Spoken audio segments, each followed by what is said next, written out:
Everyone, welcome back to my channel. दोस्तों, प्रस्तुत है आज की breaking news. Promotion update. Promotion की वरीयता सूची को विवरण मांगा। दवा खाते ही प्रसूति बच्चों की बिगड़ी तबीयत, सूचना मिलते ही अस्पताल पहुंचे बीएसए। बेसिक जरूरतों के लिए तरस रहे बेसिक स्कूल। बदलाव, अग्निवीर भर्ती प्रक्रिया में पहले ऑनलाइन परीक्षा होगी। लापरवाही, प्राथमिक स्कूलों में ऐप पर बैठकों की जगह सेल्फी, खाने की फोटो। रिश्वत के मुकदमे में लिपिक के साथ शामली के बीएसए भी हुए नामजद। बिना पैन कार्ड के ईपीएफ से पैसा निकालने पर 20% टीडीएस। आइए देखते हैं दोस्तों खबरें विस्तार से। जी हाँ दोस्तों, आप देख पा रहे हैं खबरें विस्तार से कि इसमें यह यूट्यूब चैनल पर बरेली उत्तर प्रदेश बेसिक शिक्षा परिषद के अधीन संचालित जूनियर बेसिक विद्यालयों में कार्यरत शिक्षकों की पदोन्नति को लेकर कार्रवाई शुरू हो गई है।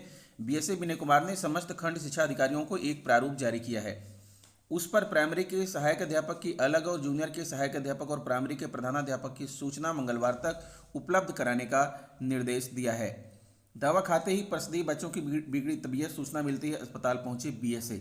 बरेली कंपोजिट स्कूल जसोली में शनिवार को फाइलेरिया के दवा खाने के बाद कुछ बच्चों की तबीयत बिगड़ गई। 4 बच्चों को सिर और पेट में तेज दर्द होने लगा। बच्चों को तत्काल जिला अस्पताल की इमरजेंसी में भर्ती कराया गया। देर शाम तक सभी की छुट्टी कर दी गई। उधर स्कूल की छुट्टी के दौरान वहां अभिभावकों ने हंगामा भी किया। स्वास्थ्य विभाग की टीम शनिवार को जसोली स्कूल में छात्रों को फाइलेरिया की दवा खिलाने गई थी। वहां सभी बच्चों को अल्बेंडाजॉल समेत अन्य दवाएं खिलाई गईं। दवा खाने के बाद 5-6 बच्चों की तबीयत बिगड़ने लगी। इनमें भी 4 बच्चों ने सिरदर्द और पेट दर्द की शिकायत की। इसी बीच एक छात्र की तबीयत कुछ ज़्यादा ही बिगड़ गई। यह देख अन्य छात्र भी घबरा गए। सूचना मिलने पर बाकरगंज स्वास्थ्य केंद्र की टीम वहां पहुंच गई। सूचना अधिकारियों को दी गई। दवा खाने के बाद बच्चों की तबीयत बिगड़ने की खबर मिली तो अभिभावकों ने छुट्टी के समय हंगामा कर दिया। वहां स्टाफ और अभिभावकों में नोकझोंक भी हुई। इसी बीच 4 बच्चों को जिला अस्पताल की इमरजेंसी ले जाया गया। वहां जांच के बाद डॉक्टर ने उन्हें भर्ती कर लिया। 3 बच्चों की कुछ ही देर बाद छुट्टी कर दी गई। एक छात्र को देर शाम उपचार के बाद छुट्टी दे दी गई। लखनऊ बेसिक शिक्षा परिषद से संचालित जिले के करीब 20% प्राइमरी स्कूलों में बच्चों को बैठने के लिए अभी तक कुर्सी मेज तक नहीं है। ठंड के मौसम में बच्चे जमीन पर चटाई बिछाकर बैठकर पढ़ने को विवश हैं। कुछ स्कूलों में दान के सहारे फर्नीचर की व्यवस्था की गई है। यह स्थिति तब है जब बेसिक शिक्षा परिषद की ओर से बच्चों को निःशुल्क यूनिफॉर्म, जूता मोजा, स्वेटर, स्कूल बैग के लिए उनके अभिभावकों के खाते में सीधे पैसे भेजे गए। शनिवार को पीजीआई क्षेत्र में रायबरेली रोड स्थित हैबत मवैया प्राथमिक विद्यालय में प्राइमरी में पढ़ने वाले बच्चे चटाई पर बैठे मिले। यहाँ कुछ बच्चों को चटाई तक फटी दिखी। बच्चे ने बताया कि कुर्सी मेज नहीं आई है, जमीन पर बैठाकर पढ़ाया जाता है। जिले में करीब 450 प्राइमरी स्कूलों में ऐसी ही स्थिति है। अभी केवल जूनियर स्कूल को मिल रहा फर्नीचर। बेसिक शिक्षा परिषद जिले में 1618 प्राथमिक और जूनियर स्कूल हैं। इसमें 428 जूनियर स्कूल हैं। बेसिक शिक्षा विभाग ने जूनियर स्कूल यानी 6ठी से 8वीं कक्षा में पढ़ने वाले बच्चों के बैठने के लिए फर्नीचर का टेंडर निकाला था। इसमें 281 स्कूलों में इसकी आपूर्ति की जा रही है। 1190 प्राइमरी स्कूलों में कक्षा 1 से 5वीं तक के बच्चों के लिए अभी फर्नीचर की व्यवस्था नहीं हो पाई है। जिले में करीब 40% प्राइमरी स्कूलों में बच्चे जमीन पर चटाई बिछाकर पढ़ रहे हैं। जिला बेसिक शिक्षा अधिकारी अरुण कुमार का कहना है कि पहले चरण में जूनियर स्कूलों के बच्चों को कुर्सी मेज उपलब्ध कराया जा रहा है। कैसे बनेंगे निपुण? सरकारी स्कूलों में बच्चों को निपुण बनाने की कोशिश हो रही है। इसमें गणित, विज्ञान, भाषा जैसे प्रमुख विषयों में 1ली से 5वीं तक तथा 6ठी से 8वीं तक कक्षा के बच्चों को चिन्हित करके उन्हें इस तरह से पढ़ाया जा रहा है कि वह एक तय मानक तक अपनी दक्षता को बढ़ाएं। जिले में 37 समन्वयक को 10-10 स्कूलों का चयन कर दिसंबर 2023 तक निपुण बनाना है। बदलाव, अग्निवीर भर्ती प्रक्रिया में पहले ऑनलाइन परीक्षा होगी। बदलाव, अग्निवीर भर्ती प्रक्रिया में पहले ऑनलाइन परीक्षा होगी। ऑनलाइन परीक्षा में योग्य रहे उम्मीदवारों के लिए शारीरिक फिटनेस परीक्षण होगा। अंत में चिकित्सा परीक्षण का आयोजन होगा। इसमें सफल अभ्यर्थी अग्निवीर बनेंगे। नई दिल्ली एजेंसी भारतीय सेना ने अग्निवीर भर्ती प्रक्रिया में बदलाव कर दिया है। अब अग्निवीर भर्ती के तहत सेना में शामिल होने के इच्छुक उम्मीदवारों को पहले ऑनलाइन सामान्य प्रवेश परीक्षा CE देनी होगी। इसके बाद उम्मीदवारों को शारीरिक रूप से चुस्त दुरुस्त होने, फिजिकल फिटनेस संबंधी परीक्षण और मेडिकल जांच से गुजरना होगा। सूत्रों ने बताया कि भर्ती के लिए पहली ऑनलाइन परीक्षा अप्रैल में देश भर के लगभग 200 स्थानों पर आयोजित की जा सकती है। इसके लिए सभी तैयारियों को अंतिम रूप दे दिया गया है। इस बारे में सेना विभिन्न माध्यमों से भी लोगों तक जानकारी पहुंचा रही है। भर्ती की नई प्रक्रिया अगली भर्ती में शामिल होने वाले करीब 40,000 उम्मीदवारों पर लागू होगी। सेना सूत्रों ने बताया कि भर्ती के लिए पहली ऑनलाइन परीक्षा अप्रैल में देश भर के लगभग 200 स्थानों पर आयोजित की जा सकती है। इसके लिए सभी तैयारियों को अंतिम रूप दे दिया गया है। इस बारे में सेना विभिन्न माध्यमों से भी लोगों तक जानकारी पहुंचा रही है। भर्ती की नई प्रक्रिया अगली भर्ती में शामिल होने वाले करीब 40,000 उम्मीदवारों पर लागू होगी। बदलाव क्यों किया? नई व्यवस्था को अमल में लाने के पीछे मकसद भर्ती रैलियों में होने वाली भीड़ और चयन प्रक्रिया की लागत को कम करना है। भर्ती रैलियों में हजारों अभ्यर्थी आते थे। इनकी स्क्रीनिंग की जाती थी, उससे प्रशासनिक संसाधनों पर जोर पड़ता था। अब जब ज़्यादा उम्मीदवार होते हैं तो भर्ती रैलियों में कानून और व्यवस्था की स्थिति से निपटने के लिए बड़ी संख्या में सुरक्षा कर्मियों की जरूरत पड़ती है। मेडिकल स्टाफ में भी ज़्यादा लोग चाहिए होते हैं। रैली में अत्यधिक भीड़ की वजह से कई बार हादसे भी हुए हैं।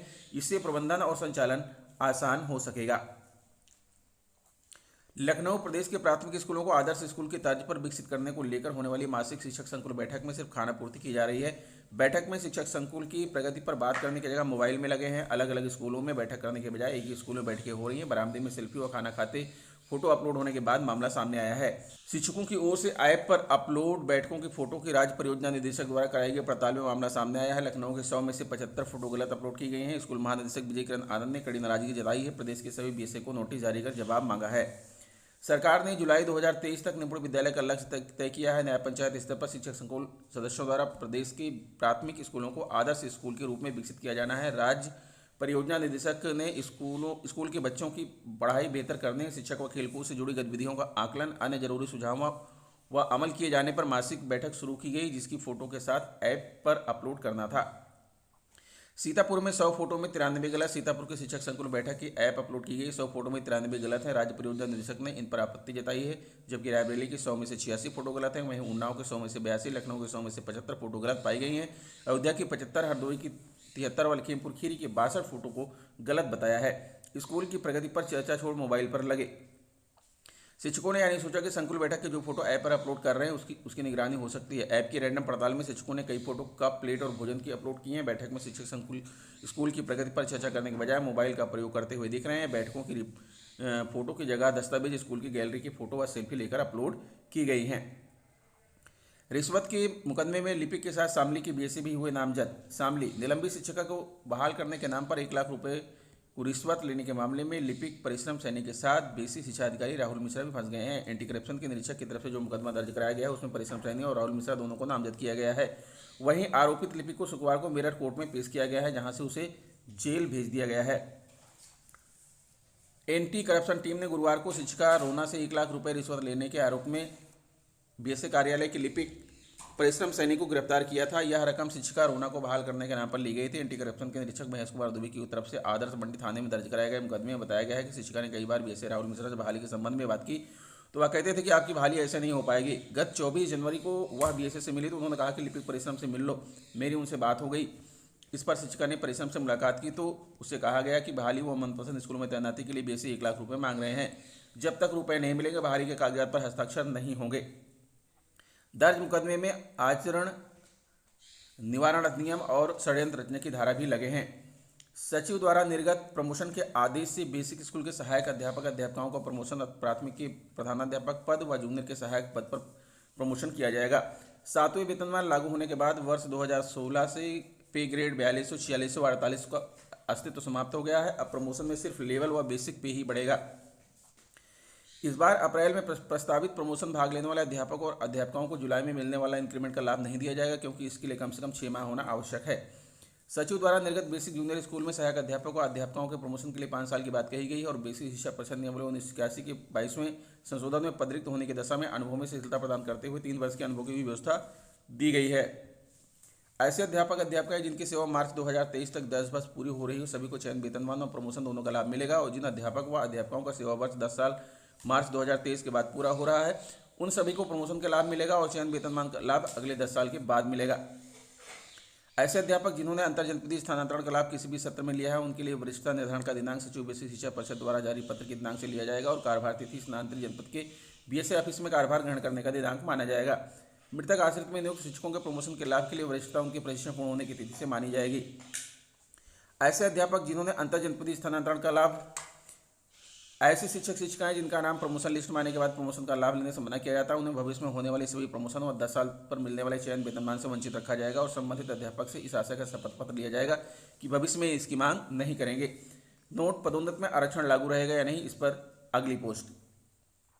बिना पैन के ईपीएफ से पैसा निकालने पर 20% टीडीएस। नई दिल्ली, अगर आप कर्मचारी भविष्य निधि ईपीएफ से पैसा निकालते हैं तो राहत की बात है। अगर आप बिना पैन कार्ड के ईपीएफ से रकम निकालते हैं तो अब इस पर 20% टैक्स लगेगा, जो पहले 30% हुआ करता था। वित्त मंत्री निर्मला सीतारमण ने बुधवार को बजट में इसका ऐलान किया। कर्मचारियों के भविष्य निधि से निकासी पर काटे गए कर में यह कमी उन वेतन भोगियों को मदद करने वाली है जिनका पैन ईपीएफओ कर्मचारी भविष्य निधि संगठन के रिकॉर्ड में अपडेट नहीं किया गया है।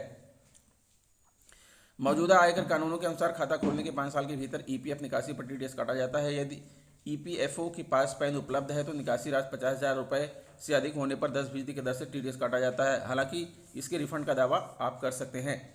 बजट 2023 के अनुसार कम वेतन पाने वाले कर्मचारियों के पास पैन नहीं है और इस तरह धारा 192A के तहत उनके मामले में अधिकतम दर पर टीडीएस काटा जा रहा है। पैन देने में विफल होने की स्थिति में 10% कम कर काटा जाएगा। एक ईपीएफ खाता धारक ईपीएफओ को फॉर्म 15H या फॉर्म 15G जमा कर सकता है ताकि यह सुनिश्चित किया जा सके कि ईपीएफ खाते से निकासी पर कोई टीडीएस नहीं काटा जाता है।